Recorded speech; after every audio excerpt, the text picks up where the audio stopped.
Hi everybody, it's Reina with Double TI and I'm so happy to show you my favorite perfume of all time.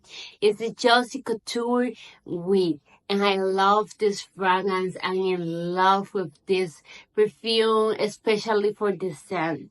It's a sweet and citrus combination that makes the perfect perfume, especially for me. I love the sweet fragrance. It's a very good perfume for the summer and the scent is great for everyday wear.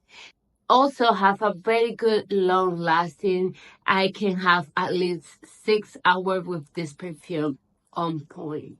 So it's a scent very sophisticated, fruity, and sexy scent that make you feel very beautiful and wonderful.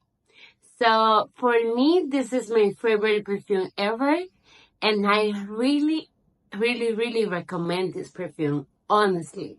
And that is my point of view.